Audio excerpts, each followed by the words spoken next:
Hello, welcome to Offensive Azure Security session. My name is Sergey and I'm going to be a presenter. What this session is all about? In this session I'm going to cover how we can pen test an cloud environment and find out different misconfigurations. Nowadays cloud is a very huge part of our infrastructure, so we can't ignore cloud and we must know how to penetration test and run an assessment when we have cloud environment. What is also interesting about this session? This session is demo based. I'm not going to show you many slides. And another one, this session is pre-recorded because I'm going to have a flight right before the conference across the ocean, and nowadays it's hard to predict when and where I'm going to take off and land. Just in case this session is pre-recorded, I hope I'm gonna be with you and I will work with you in the chat, answer your questions and so on. If not, I'm in the sky. Fingers crossed. So hopefully, currently I'm with you. So let me show one more slide about myself, and I promise you we're going to start the session and the content of this session. So my name is Sergey once again. Very important where I'm from. I'm from Russia. So that's my burden to do all of this hacking. And as you can see on the slide, I do a lot of pen test, and also I'm an instructor, conference speaker. If you want to contact me during the session, after the session, whatever it may be, here's the LinkedIn URL. Go ahead and find me. You may ask something, say something, or you may just find some other conferences where I speak. I'm Azure MVP. I have OSCP, OSAP, MCT, whatever it may be, certifications. But I think your goal here is not to just listen about me, but finally let's start the session. So let's start the session and let's take a look at our agenda. And you can see here 3 figures, and you may ask, what the hell is that? I'm waiting for agenda. What those things are all about. So that's my agenda. As I mentioned before, this session will be about like an offensive things. Will be about dark side. I will show you how those 3 environments may be compromised. So how hybrid AD may be compromised when you have on-premise AD and you have AD Connect and in Azure AD as well. How those things may be compromised. You will see how virtual machines may be compromised. And also the last one is application in PaaS services. Using it will use only PaaS services. How those things may be compromised as well. That's my agenda. So let's get started. As I mentioned before, a session will be based on live demos, so you will not see a lot of slides here. I will use slides to just show where we are, but I will not really use slides for technical explanation. So the first scenario is my on-prem Active Directory with AD Connect, and of course Azure AD as well. So let me jump to demo as I promised you. And so here I have a simple configuration. First of all, I have the main controller, and I have AD Connect server as well. And it's very, very typical configuration. Of course, you have multiple domain controllers. Doesn't really matter. So the idea here, I have Active Directory on premises, and I have AD Connect that connects me to Azure AD. What may go wrong here if I connect my on-premise AD to Azure AD using AD Connect? So when I do it, during configuration of AD Connect, I must I must create what's called AD Forest account. AD Forest account, that's an account that will get access to on-prem database, Azure AD to Azure AD, to get accounts from there, to get users, to get groups. So this account will be used to access your on-premises AD. And so during the AD Connect configuration, you must create this account, or you may also pre-create, but more secure option is more recommended is the first one. Create new AD account. So AD Connect will create a new account for you. Let's take a look on this account. If I go back to my DC, and in folder called users, I may find this account. It's called MSOL underscore and something, something, something. If I look at the account itself, this account should be just a regular user, and looks like there's no problem with this account, just a low brief account. And yeah, it is, but when you also configure AD Connect, you will also enable, if you wish, of course, some optional features. And when you enable optional features, that account will have more permissions. Let's take a look on some features that are, you may see, you see some features on the slide, but I will give you commentaries only about one feature. And very important feature, which is highly recommended, is called password hash sync. So this feature allows you to store password hashes of your on-premises users in Azure AD. So after synchronization, not only user itself will be created in the cloud, but also user password hashed will be stored in the cloud as well. And so it's very recommended disaster recovery option, because if you lose connectivity between your on-premises and the cloud, users will be able to log into the cloud with using stored hashes in the cloud. That's one of the benefits of this password hash sync. But when you enable password hash sync, MSOL account will have extra permissions. Account will have those two permissions. So replicate directory changes and replicate directory changes all. So what those permissions are all about? Those permissions will allow you to replicate Active Directory. So you will act like, you may act like a domain controller. So let's take a look on this permissions. If I go to properties of my domain and go to security, find this MSL and find, yeah, here we go. So I have those permissions. And you may say here, all right, so yeah, that's quite a lot of permissions, but this account was created automatically by Microsoft and we don't know the password of this account. So it should be secure. Yeah, it is secure, but how do you think if we have an account and we don't know the password, someone or something must know this password if this something wants to use this account? So AD Connect itself must know this password. Let's take a look where this value is stored. Let me jump back to AD Connect and open AD Connect database, which is called AD Sync.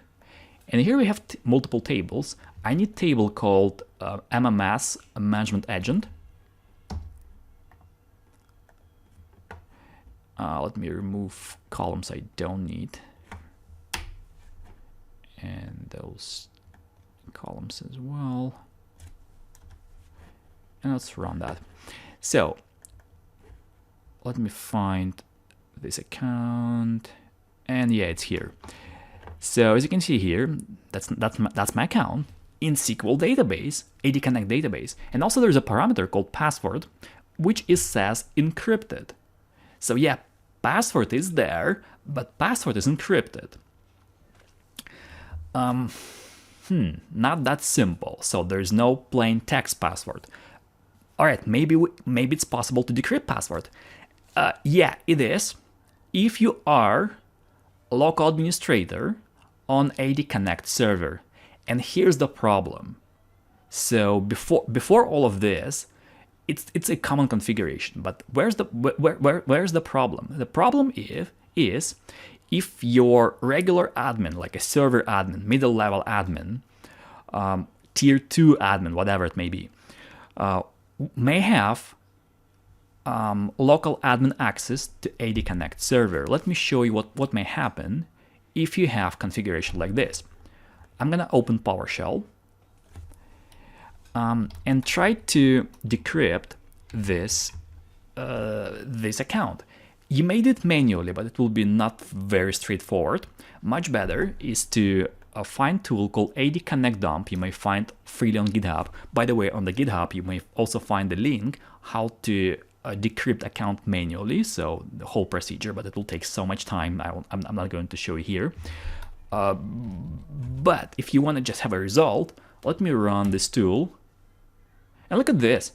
Now I have account and the password. So using this value, let me copy this password. I'm gonna jump to another machine and let me open this one as different user. Type password here and user here and click OK. So now what I'm trying to do, I'm going to open command prompt on client machine as this MSOL user. I also have a command prompt opened. Let me show you who am I. I'm a user Jada, so just like a regular user who is local admin on this machine, but not an administrator in the main. Now let's see a second command prompt. Here I am MSOL user, and so let's try to access the main controller from both command prompts. Let me try to do it as Jada. Nope, denied. Let's try to do it as MSOL, denied. So it's the accounts, they don't have permissions to access Active Directory. But once again, one account, which is MSOL, has permissions to replicate Active Directory. And so if I want to use this permission, I will run a tool called Mimikatz. By the way, Mimikatz may be detected by any antivirus. I have a different session on how to evade antiviruses and so on. So go ahead and find me on LinkedIn. You will find a link there as well on my session about evasion. And here, what I want to do, I want to run a simple command called lsa dump dcsync, and I want to get information about user trainer. So I will replicate information about the main administrator, and now I have a hash of this user. Now I'm gonna open Mimikatz again. Also, I want to say privilege debug, and run very well-known command called pass the hash. And let me copy this hash and place here. And now, if I try to access the main controller, look at this. Now I have permissions to access the main controller, so it means I'm a domain admin. And so now we have this environment compromised. I'm a domain admin, and I became domain admin based on my access to Azure AD Connect server. So if you have administrators who have access to this environment, I mean to AD Connect, be careful. Those guys, they may become domain admins if they wish. So next scenario will be my Jenkins virtual machines, and I have a Jenkins application deployed on virtual machines, and one node on Windows, second node on Linux. To be fair, it doesn't really matter if it's Jenkins or something else. My goal here is not to show you Jenkins. The goal is to show you that I may compromise different operating systems. Maybe Linux, maybe Windows, doesn't really matter. So let me jump back to demo. And so let's continue from here. Now I have domain admin credentials, and I want to start to explore Azure and virtual machines in Azure. If I'm a domain admin, what I can do with those permissions? So literally, I can connect to any workstation on this network. Let me show you what I can do if I have permission like this, if I can connect to any workstation. I'm gonna open workstation, one workstation and another workstation. And here I want to say AZ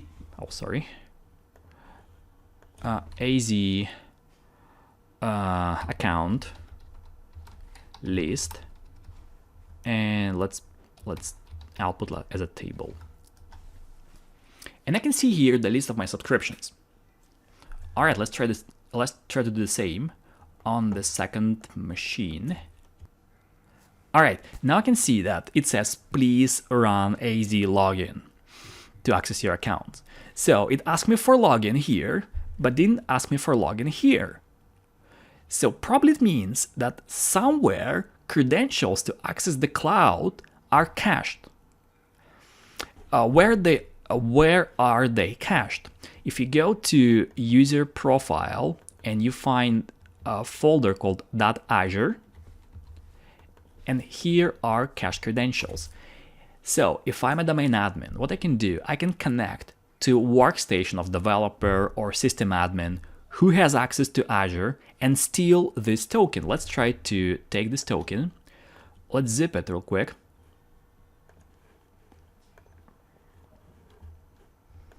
And copy this to second machine.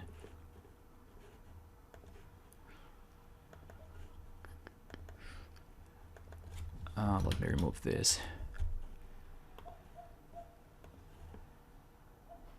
And extract this .azure. All right, so now let's try again, fingers crossed. And now I have list of subscription. It means I have the same level of access as the administrator on that machine, where I get the folder with token. So with those permissions, I can start to explore virtual machines. So let's say AZVM list. And I should see the list of virtual machines from this account. Yeah, I can see the list of machines. I'm interested in Jenkins, so I will test those two machines, Jenkins master and Jenkins slave. All right, so what I can do with virtual machines. Now let me jump to Portal and let me give you some demo about virtual machines, so you'll get more ideas what may be the problem. If you look at the virtual machines, you may find the option called Run Command. Let's click there. And for Windows machine, it's Linux machine. For Linux machine, you may find the command to run shell script. It means you will run bash script. So if I click there, I may run script here. If I go to Windows machine, I'm gonna see the same but PowerShell script. Let's see that. And here I can see PowerShell script. What is interesting about this run command? First of all, they will be executed with the highest permissions, with the highest privileges. They will be executed on Windows with system privileges and on Linux with root privileges. That's the first idea that you should keep in mind. Second idea, to execute them, you just need to be a reader on the machine level. So let me show you this. If I click reader and click and look at my permissions,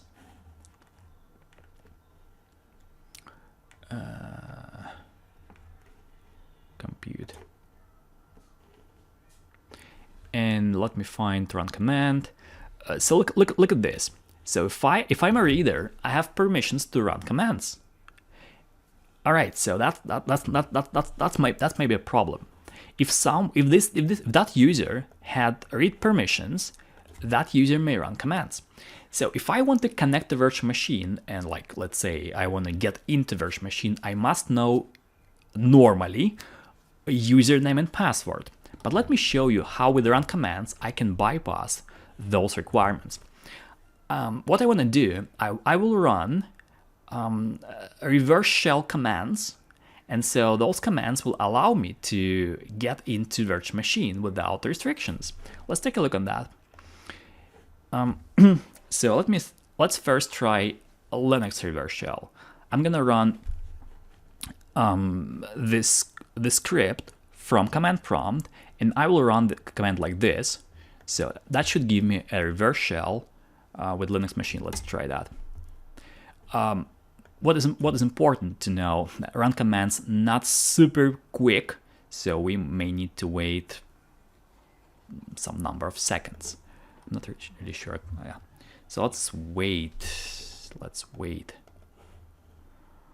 30 seconds, and hopefully I will get a shell. In parallel, let me try to run that for Windows.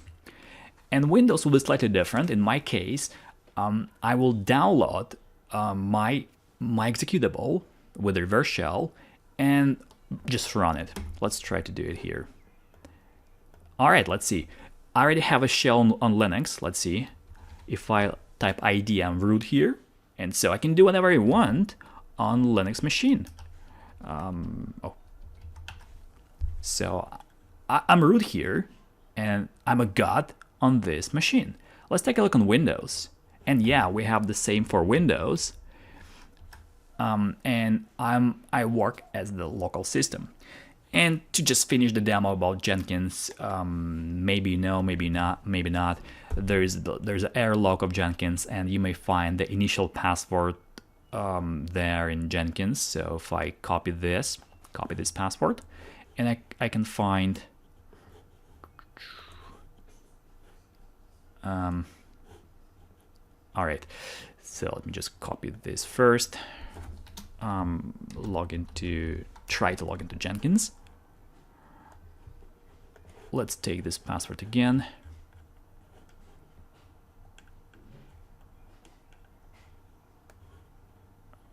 Copy this, paste here. Of course, it may not work.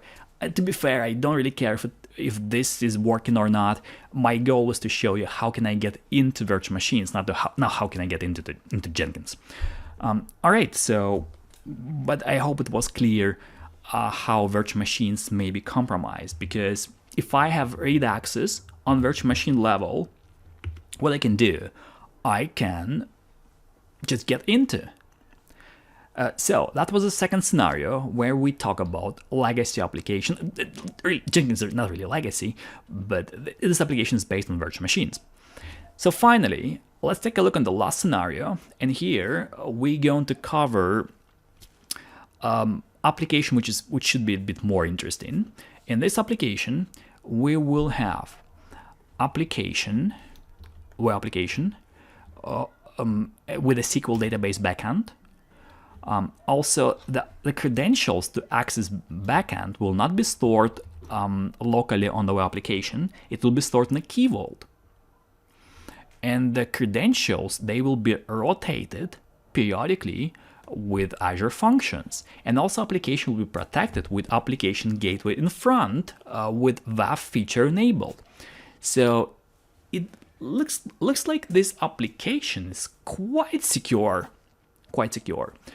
But let's try that first. So I'm gonna jump back to demo as usual. So we compromised, let me close all of this.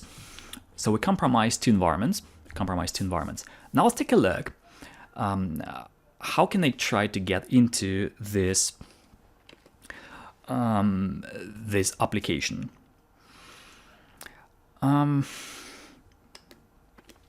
Let me show you one more slide to just give an idea what may be, in our case, an entry point.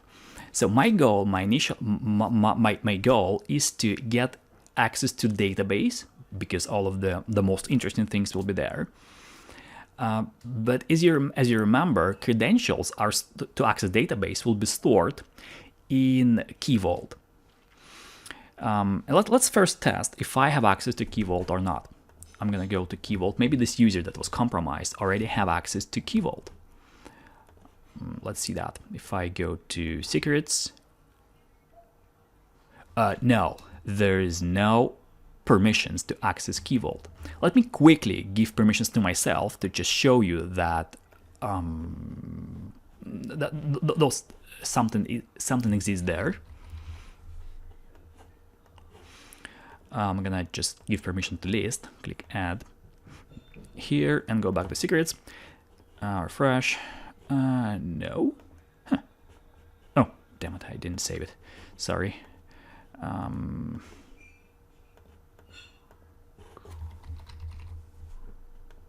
Let's try again, click add, and let's click save. And now if I go to secrets, I have password here, pass, and username. So let me remove this permission, click save again. And now let's try to somehow get access to those secrets. And for me, entry point will be key rotation function, because it's very recommended to have key rotation, keys or secrets in my case rotation. And on Microsoft website, you may even find the function that will rotate the secret in the key vault and on the target application like SQL database on our target. So here's a slide with my function. So I have a function, and this function will like change password in SQL database and the key vault at the same time. And what the typical problem that I find periodically in the real world, when a function has different configuration compared to key vault. So key vault may be very restrictive, but at the same time, function will have also like a reader permissions inherited from subscription. And so function will have a bit more permissions. So users will have a bit more permissions on that function compared to key vault. Let me show you what I can do if I have a case like this. So I'm gonna go to portal and find functions, function applications. And here I have one function. So let's take a look at what do we have here. Under one function application, I have two functions. One is triggered by event grid. Second one is triggered by HTTP. This one will be more interesting for me because I can trigger that manually. So let me show you the code.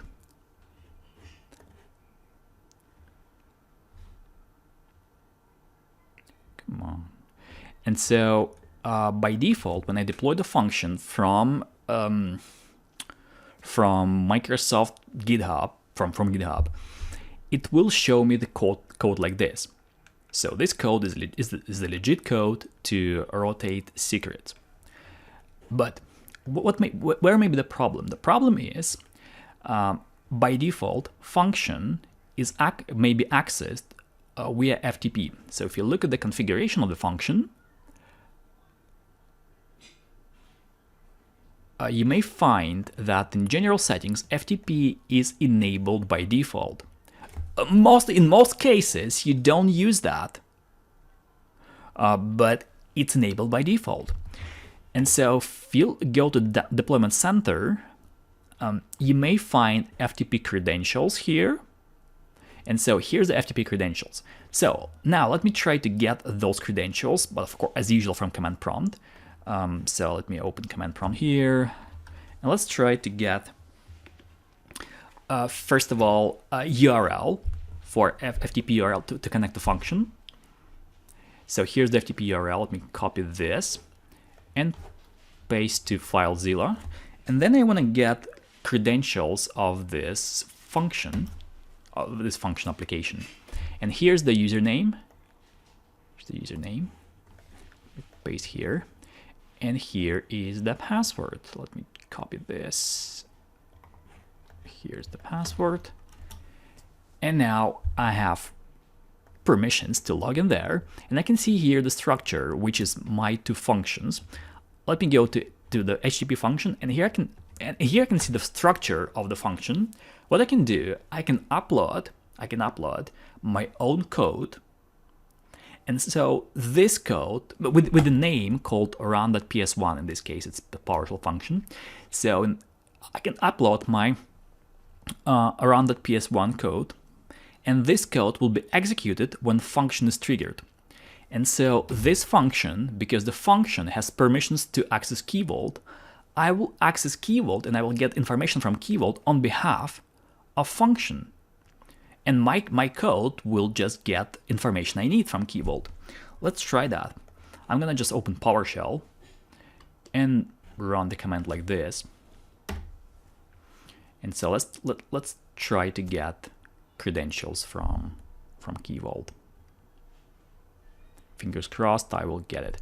Also, by the way, I can go to function itself and just take a look when it was executed. If I click monitor,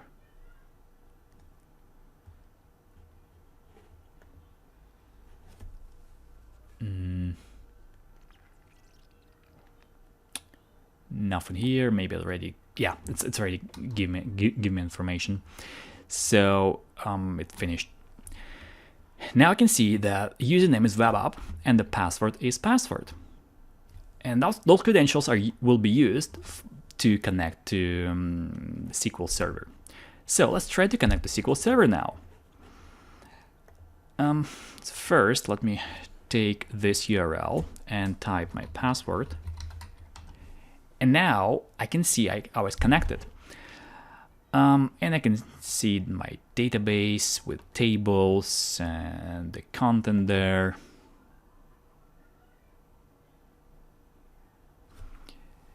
And there's only one record there. Let me try to do the same from the different workstation. Let me just connect, copy this from different workstation.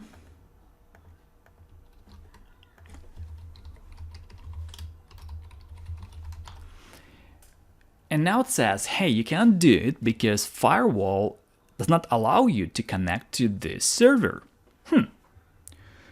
Interesting. Let's take a look how this firewall looked like. Now let's go to database and open this database. So every SQL database in the cloud has this, the SQL Server has the firewall database as well, by the way. So if I click firewall, I can find here very interesting configuration, which is very typical. This firewall has this option enabled. It says allow Azure services and the resources to access this server. What does it mean? Many people think that it means that their Azure virtual machines, their Azure services may access this database. But in fact, it is not really true. This option means that any Azure IP address will be able to access this SQL Server. So, from any customer subscription, from any country in the world, you will be able to access your SQL Server. Firewall will not filter that, at least, if you have this option enabled. So quite often, the IT professionals in companies, security professionals, they don't really understand the impact of this option. So if I have this option enabled, then any virtual machine in Azure with Azure IP address may have access to my SQL. Let me disable this.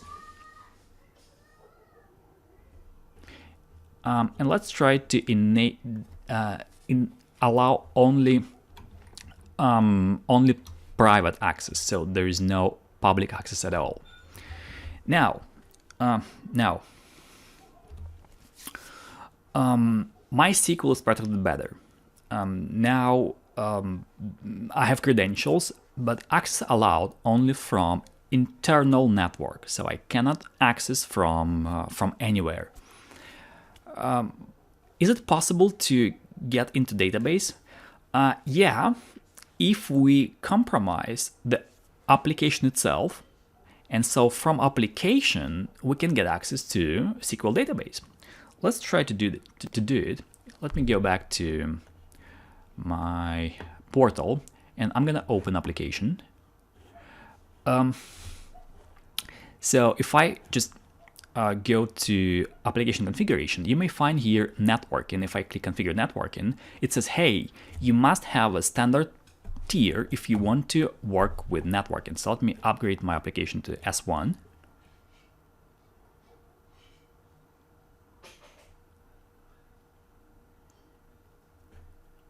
And so now I can connect my application to network. Let me do it real quick. So I'm gonna say add VNet, and I want to connect my application to virtual network. Click OK. And so that will take some time before this application will be able to connect. So as you can see here, it's already it says connected, but in reality, what I can do, I can really quickly restart this application to speed things up. So now, if I compromise this application, I should be able to get into database. The quite common question, wait a second, but how to compromise the application, especially if you look at them, if you look here, there's a WAF application firewall will not allow me to just simply get into application. Yes, but I just want to remind you, just want to quickly remind you that we have for web application the same default configuration. FTP is allowed. If I click configuration and go to general settings, I may find here FTP is allowed by default. So quite often companies, they do not disable this FTP, and in the same manner I can get into this application as before. Let me try to do it. So let me close this and this. Now if I just try the same, let me find FTP URL of the application.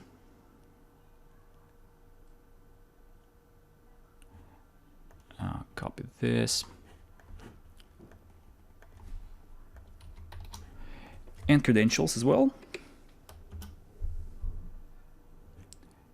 And so let me type credentials as well.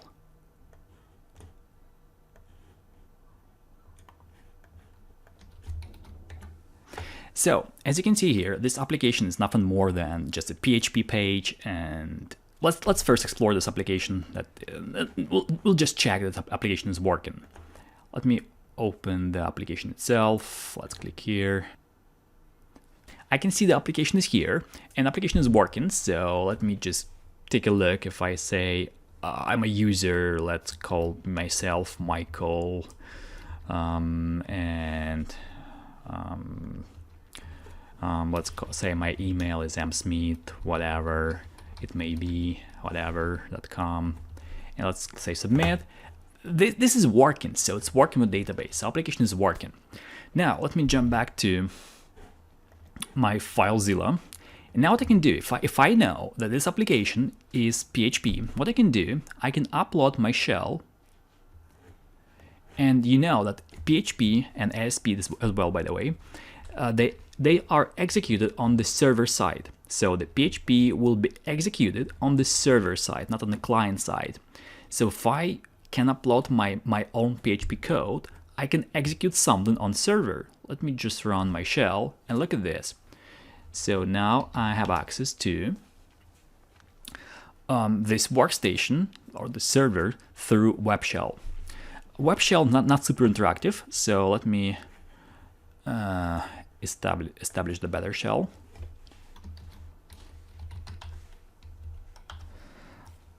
So on my web shell, I want to fix the shell. I want to make shell better, and so now I have a shell. All right. So what I found here, that my username is just a regular user, not a web server user. Usually a low privilege user, so I will not be able to do whatever I want on this server. My goal is to connect to SQL database. But the problem is that a regular server doesn't have tools to connect to SQL Server. I need some sort of management studio for Linux. It's Linux, of course, not Visual Studio. It's not management studio. It will be like a SQL CLI. But to install that, I must be an admin. I must have sudo permissions or root permissions. I don't have it. So what I can do here, I can use some third-party tools, and the tool that you may try called uSQL. This tool will work without installation. And so using uSQL, I will try to connect to SQL database. I'm gonna say connect using uSQL, and it looks like I was connected. Let's try to list tables. And look at this, I can see 2 tables there. So let's try to list the content. And look at this. So my John Doe and my Michael user are there. So now I have access to SQL database. So I hope all of this was informative and you get an idea how those things may be compromised. And we finally reached to the end of the session. Please use new knowledge that you got from this session and go ahead and ask your questions if you have them. So thank you very much for your participation. See you next time. Bye bye.